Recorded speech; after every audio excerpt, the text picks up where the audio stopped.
ಪಾಳೆಯದ ಕತೆ ಇದಾಯ್ತು. ಕಾಂಗ್ರೆಸ್ನಲ್ಲಿ ಏನಾಗ್ತಾ ಇದೆ ಅದನ್ನು ಕೂಡ ಕ್ವಿಕ್ ಗಮನ ಕೊಡ್ತಾ ಹೋಗೋಣ. ರಾಜ್ಯ ರಾಜಕಾರಣದಲ್ಲಿ ಈ ಸಿಎಂ ಕುರ್ಚಿಯ ಸುತ್ತ ಇರುವ ಕಿತ್ತಾಟ ಇನ್ನೂ ಕೂಡ ಮುಂದುವರೆದಿದೆ. ಸಿದ್ದರಾಮಯ್ಯನವರು ಪಟ್ಟ ಬಿಡ್ತಿಲ್ಲ, ಡಿ.ಕೆ. ಶಿವಕುಮಾರ್ ಅವರು ಹಠ ಬಿಡ್ತಾ ಇಲ್ಲ.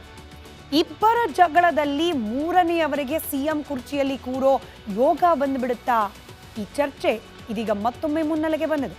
ಇವಾಗ ಒಂದು ವರದಿ ನಿಮ್ಮ ಮುಂದೆ.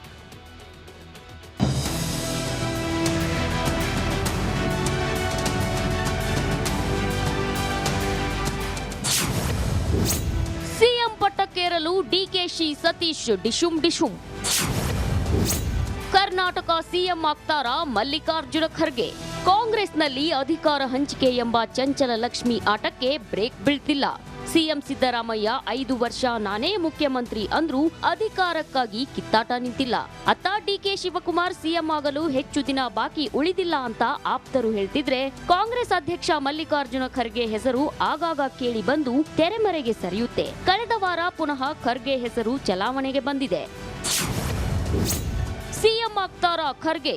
ಡಿ.ಕೆ. ಶಿವಕುಮಾರ್ ಸಿಎಂ ಆದ್ರೆ ಕೆಲವರಿಗೆ ಅಸಮಾಧಾನ ಪಕ್ಕ. ಸತೀಶ್ ಜಾರಕಿಹೊಳಿ ಸಿಎಂ ಆದ್ರೂ ಕೆಲವರಿಗೆ ಅಸಮಾಧಾನ ಇದ್ದೇ ಇರುತ್ತೆ. ಆದ್ರೆ ಖರ್ಗೆ ಸಿಎಂ ಆದ್ರೆ ಎಲ್ಲರೂ ಒಪ್ಪಿಕೊಳ್ತಾರೆ. ಆದ್ರೆ ಖರ್ಗೆ ಮಾತ್ರ ಯಾವುದನ್ನು ಒಪ್ಪುತ್ತಿಲ್ವಂತೆ. ಯಾರು ಒತ್ತಾಯ ಮಾಡದಂತೆ ಹೇಳಿ ಕಳಿಸಿದ್ದಾರಂತೆ. ಆದ್ರೂ ರಾಜ್ಯ ನಾಯಕರ ತಂಡ ಖರ್ಗೆ ಮಾತನ್ನ ಒಪ್ಪಲು ಸಿದ್ಧರಿಲ್ಲ. ಎಐಸಿಸಿ ಅಧ್ಯಕ್ಷರೇ ಸಿಎಂ ಆಗೋದು ಸೂಕ್ತ ಅಂತಿದ್ದಾರಂತೆ. ಜೊತೆಗೆ ರಾಹುಲ್ ಗಾಂಧಿಗೂ ಅಭಿಪ್ರಾಯ ತಿಳಿಸಿದ್ದಾರಂತೆ.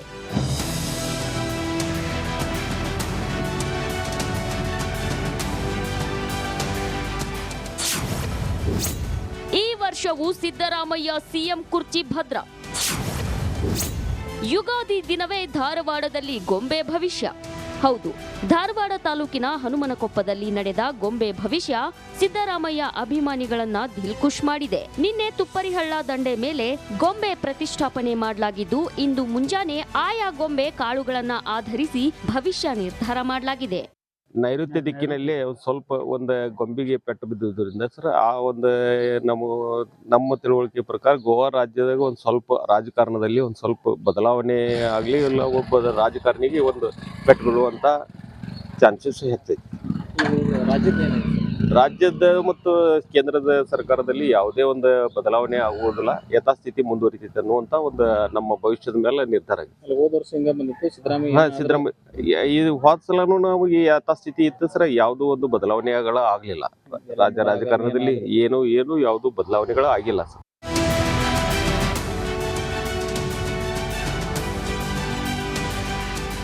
ಆ ಕಡೆ ಖರ್ಗೆ ಮನವೊಲಿಕೆ ಕಸರತ್ತು ನಡೀತಿದ್ರೆ, ಈ ಕಡೆ ಸಿದ್ದು ಕುರ್ಚಿ ಭದ್ರ ಅಂತ ಗೊಂಬೆ ಭವಿಷ್ಯ ನುಡಿಯುತ್ತಿದೆ. Bureau report, Republic Kannada. ಕಾಂಗ್ರೆಸ್ನಲ್ಲಿ ಇನ್ ಕೇಸ್ ಏನಾದರೂ ಮುಖ್ಯಮಂತ್ರಿ ಬದಲಾವಣೆ ಅನ್ನೋ ಚರ್ಚೆ ಬಂದ್ರೆ, ನಾನು ಕೂಡ ಸಿಎಂ ಆಗಬೇಕು ಅಂತಿರುವವರ ಸಂಖ್ಯೆ ಹನುಮಂತನ ಬಾಲದಷ್ಟೇ ಉದ್ದವಾಗಿದೆ. ಕಾಂಗ್ರೆಸ್ ಅಧ್ಯಕ್ಷರಾದ ಎಐಸಿಸಿ ಅಧ್ಯಕ್ಷರಾದ ಮಲ್ಲಿಕಾರ್ಜುನ್ ಖರ್ಗೆ ಅವರು ಕೂಡ ಮುಖ್ಯಮಂತ್ರಿ ಆಗಬಹುದು ಅನ್ನೋ ಲೆಕ್ಕಾಚಾರ. ಇನ್ನು ಉಪಮುಖ್ಯಮಂತ್ರಿಗಳಾದ ಡಿ.ಕೆ. ಶಿವಕುಮಾರ್ ಅವರಂತೂ ಮುಖ್ಯಮಂತ್ರಿ ಆಗಲೇಬೇಕು ಅನ್ನೋ ಹಠ ತೊಟ್ಟಂತೆ ಕಾಣ್ತಾ ಇದೆ. ಇದರ ಜೊತೆಯಲ್ಲಿ ನಂದು ಒಂದು ಕೈ ನೋಡೇ ಬಿಡೋಣ ಅಂತ ಹೇಳಿ ಸದ್ಯಕ್ಕೆ ಲೋಕೋಪಯೋಗಿ ಸಚಿವರಾಗಿರುವ ಸತೀಶ್ ಜಾರಕಿಹೊಳಿ ಅವರು ಕೂಡ ಸಿಎಂ ಆಕಾಂಕ್ಷಿಗಳ ರೇಸ್ನಲ್ಲಿದ್ದಾರೆ. ಇನ್ನು ದಲಿತ ಸಿಎಂ ಅನ್ನೋ ವಿಚಾರ ಚರ್ಚೆಗೆ ಬಂದಾಗಲೆಲ್ಲ home minister doctor G Parameshwar, ಹಾಲಿ home minister doctor G Parameshwar ಅವರ ಹೆಸರು ಕೂಡ ಮುನ್ನೆಲೆಗೆ ಬಂದೇ ಬರುತ್ತೆ. ಇದರ ಜೊತೆಗೆ ಹಿರಿಯರು ಸಹಕಾರಿ ಸಚಿವರು ಆಗಿರುವ ಕೆ.ಎನ್. ರಾಜಣ್ಣ ಅವರು ಕೂಡ ನ್ಯಾನ್ಯಾಕಾಗಬಾರ್ದು ಮುಖ್ಯಮಂತ್ರಿ ಅನ್ನೋ ಧಾಟಿಯಲ್ಲೇ ಮಾತನಾಡಿದ್ದಾರೆ ಈ ಹಿಂದೆ ಕೂಡ. ಹಾಗೆ ಮತ್ತೋರ್ವ ಹಿರಿಯ ಸಚಿವ, ಮಾಜಿ ಸಚಿವ ಆರ್.ವಿ. ದೇಶಪಾಂಡೆ ಕೂಡ ಮುಖ್ಯಮಂತ್ರಿಗಳ ಆಕಾಂಕ್ಷಿ ಪಟ್ಟಿ ಅಂತ ಹೇಳಿ ತಯಾರು ಮಾಡಿದ್ರೆ ಇವರ ಹೆಸರು ಕೂಡ ನೋ ಡೌಟ್ ಇರುತ್ತೆ. ಕೈಗಾರಿಕಾ ಸಚಿವ ಎಂ.ಬಿ. ಪಾಟೀಲ್ರು ಲಿಂಗಾಯತ ಕೋಟಾದ ಅಡಿಯಲ್ಲಿ ಮುಖ್ಯಮಂತ್ರಿ ಆಗಬಹುದು ಅನ್ನೋ ಲೆಕ್ಕಾಚಾರದಲ್ಲಿದ್ದಾರೆ. ಜೊತೆಗೆ ಆಹಾರ ಸಚಿವ ಕೆ.ಎಚ್. ಮುನಿಯಪ್ಪನವರು ಕೂಡ ಮುಖ್ಯಮಂತ್ರಿ ರೇಸ್ನ ಪಟ್ಟಿಯಲ್ಲಿ ಇವರ ಹೆಸರು ಕೂಡ ಇದೆ. ಅಬಕಾರಿ ಸಚಿವ ಆರ್.ಬಿ. ತಿಮ್ಮಾಪುರೆ ಅವರ ಹೆಸರಿದೆ. ಹಾಗೆ ಸಣ್ಣ ಕೈಗಾರಿಕಾ ಸಚಿವ ಶರಣಬಸಪ್ಪ ದರ್ಶನಾಪುರೆ ಅವರ ಹೆಸರಿದೆ. ಮಹಿಳಾ ಕೋಟಾದ ಅಡಿಯಲ್ಲಿ ರಾಜ್ಯಕ್ಕೆ ಪ್ರಪ್ರಥಮ ಮಹಿಳಾ ಮುಖ್ಯಮಂತ್ರಿ ಯಾಕಾಗಬಾರ್ದು ಅನ್ನೋ ಚರ್ಚೆ ಬಂದಾಗ ಸಚಿವೆ ಲಕ್ಷ್ಮೀ ಹೆಬ್ಬಾಳ್ಕರ್ ಅವರ ಹೆಸರು ಕೂಡ ಮುನ್ನೆಲೆಗೆ ಬರುತ್ತೆ. ಇನ್ನು ಯಲಬುರ್ಗಾ ಶಾಸಕ ಬಸವರಾಜ ರಾಯರೆಡ್ಡಿ ಅವರು, ಮಾಜಿ ಸಚಿವ ಹಿರಿಯರು ಶಾಮನೂರ್ ಶಿವಶಂಕರಪ್ಪನವರು, ಹಾಗೆ ಮುಸ್ಲಿಂ ಕೋಟಾದ ಅಡಿಯಲ್ಲಿ ಮಾಜಿ ಸಚಿವ ತನ್ವೀರ್ ಸೇಠ್, ಹೀಗೆ ಲೆಕ್ಕ ಹಾಕ್ತಾ ಹೋದ್ರೆ ಕಾಂಗ್ರೆಸ್ ಪಾಳೆಯದ ಒಳಗೇನೆ ಮುಖ್ಯಮಂತ್ರಿ ಪಟ್ಟದಲ್ಲಿ ಅಥವಾ ಕುರ್ಚಿ ಮೇಲೆ ಕೂರ್ಬೇಕು ಅಂತಿರುವವರ ಸಂಖ್ಯೆ 15ಕ್ಕೂ ಪಾಳೆಯದ ಕತೆ ಇದಾಯ್ತು. ಕಾಂಗ್ರೆಸ್ನಲ್ಲಿ ಏನಾಗ್ತಾ ಇದೆ ಅದನ್ನು ಕೂಡ ಕ್ವಿಕ್ಕಾಗಿ ಗಮನ ಕೊಡ್ತಾ ಹೋಗೋಣ. ರಾಜ್ಯ ರಾಜಕಾರಣದಲ್ಲಿ ಈ ಸಿಎಂ ಕುರ್ಚಿಯ ಸುತ್ತ ಇರುವ ಕಿತ್ತಾಟ ಇನ್ನೂ ಕೂಡ ಮುಂದುವರೆದಿದೆ. ಸಿದ್ದರಾಮಯ್ಯನವರು ಪಟ್ಟ ಬಿಡ್ತಿಲ್ಲ, DK ಶಿವಕುಮಾರ್ ಅವರು ಹಠ ಬಿಡ್ತಾ ಇಲ್ಲ. ಇಬ್ಬರ ಜಗಳದಲ್ಲಿ ಮೂರನೆಯವರಿಗೆ ಸಿಎಂ ಕುರ್ಚಿಯಲ್ಲಿ ಕೂರೋ ಯೋಗ ಬಂದ್ಬಿಡುತ್ತಾ? ಈ ಚರ್ಚೆ ಇದೀಗ ಮತ್ತೊಮ್ಮೆ ಮುನ್ನೆಲೆಗೆ ಬಂದಿದೆ. ಇವಾಗ ಒಂದು ವರದಿ ನಿಮ್ಮ ಮುಂದೆ.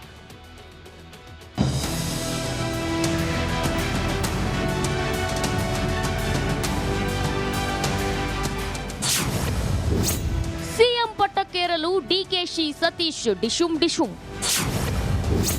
ಕರ್ನಾಟಕ ಸಿಎಂ ಆಗ್ತಾರಾ ಮಲ್ಲಿಕಾರ್ಜುನ ಖರ್ಗೆ? ಕಾಂಗ್ರೆಸ್ನಲ್ಲಿ ಅಧಿಕಾರ ಹಂಚಿಕೆ ಎಂಬ ಚಂಚಲ ಲಕ್ಷ್ಮಿ ಆಟಕ್ಕೆ ಬ್ರೇಕ್ ಬೀಳ್ತಿಲ್ಲ. ಸಿಎಂ ಸಿದ್ದರಾಮಯ್ಯ 5 ವರ್ಷ ನಾನೇ ಮುಖ್ಯಮಂತ್ರಿ ಅಂದ್ರೂ ಅಧಿಕಾರಕ್ಕಾಗಿ ಕಿತ್ತಾಟ ನಿಂತಿಲ್ಲ. ಅತ್ತ DK ಶಿವಕುಮಾರ್ ಸಿಎಂ ಆಗಲು ಹೆಚ್ಚು ದಿನ ಬಾಕಿ ಉಳಿದಿಲ್ಲ ಅಂತ ಆಪ್ತರು ಹೇಳ್ತಿದ್ರೆ, ಕಾಂಗ್ರೆಸ್ ಅಧ್ಯಕ್ಷ ಮಲ್ಲಿಕಾರ್ಜುನ ಖರ್ಗೆ ಹೆಸರು ಆಗಾಗ ಕೇಳಿ ಬಂದು ತೆರೆಮರೆಗೆ ಸರಿಯುತ್ತೆ. ಕಳೆದ ವಾರ ಪುನಃ ಖರ್ಗೆ ಹೆಸರು ಚಲಾವಣೆಗೆ ಬಂದಿದೆ. ಸಿಎಂ ಆಗ್ತಾರಾ ಖರ್ಗೆ? DK ಶಿವಕುಮಾರ್ ಸಿಎಂ ಆದ್ರೆ ಕೆಲವರಿಗೆ ಅಸಮಾಧಾನ ಪಕ್ಕ. ಸತೀಶ್ ಜಾರಕಿಹೊಳಿ ಸಿಎಂ ಆದ್ರೂ ಕೆಲವರಿಗೆ ಅಸಮಾಧಾನ ಇದ್ದೇ ಇರುತ್ತೆ. ಆದ್ರೆ ಖರ್ಗೆ ಸಿಎಂ ಆದ್ರೆ ಎಲ್ಲರೂ ಒಪ್ಪಿಕೊಳ್ತಾರೆ. ಆದ್ರೆ ಖರ್ಗೆ ಮಾತ್ರ ಯಾವುದನ್ನು ಒಪ್ಪುತ್ತಿಲ್ವಂತೆ. ಯಾರು ಒತ್ತಾಯ ಮಾಡದಂತೆ ಹೇಳಿ ಕಳಿಸಿದ್ದಾರಂತೆ. ಆದ್ರೂ ರಾಜ್ಯ ನಾಯಕರ ತಂಡ ಖರ್ಗೆ ಮಾತನ್ನ ಒಪ್ಪಲು ಸಿದ್ಧರಿಲ್ಲ. AICC ಅಧ್ಯಕ್ಷರೇ ಸಿಎಂ ಆಗೋದು ಸೂಕ್ತ ಅಂತಿದ್ದಾರಂತೆ. ಜೊತೆಗೆ ರಾಹುಲ್ ಗಾಂಧಿಗೂ ಅಭಿಪ್ರಾಯ ತಿಳಿಸಿದ್ದಾರಂತೆ.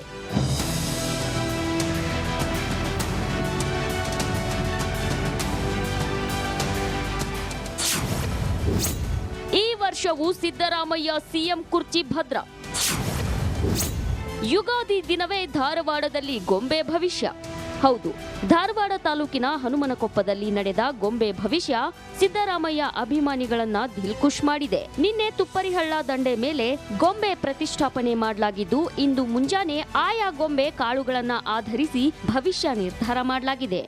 ನೈಋತ್ಯ ದಿಕ್ಕಿನಲ್ಲಿ ಸ್ವಲ್ಪ ಒಂದು ಗೊಂಬೆಗೆ ಪೆಟ್ಟು ಬಿದ್ದುದರಿಂದ ಸರ್, ಆ ಒಂದು ನಮ್ಮ ತಿಳುವಳಿಕೆ ಪ್ರಕಾರ ಗೋವಾ ರಾಜ್ಯದಾಗ ಒಂದು ಸ್ವಲ್ಪ ರಾಜಕಾರಣದಲ್ಲಿ ಒಂದು ಸ್ವಲ್ಪ ಬದಲಾವಣೆ ಆಗಲಿ, ಇಲ್ಲ ಒಬ್ಬ ರಾಜಕಾರಣಿಗೆ ಒಂದು ಪೆಟ್ಟು ಬೀಳುವಂಥ ಚಾನ್ಸಸ್ ಹೆಚ್ಚೈತಿ.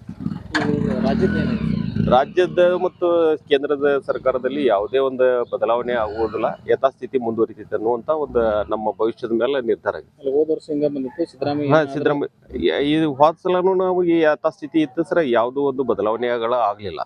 ರಾಜ್ಯ ರಾಜಕಾರಣದಲ್ಲಿ ಏನು ಯಾವುದು ಬದಲಾವಣೆಗಳು ಆಗಿಲ್ಲ ಸರ್.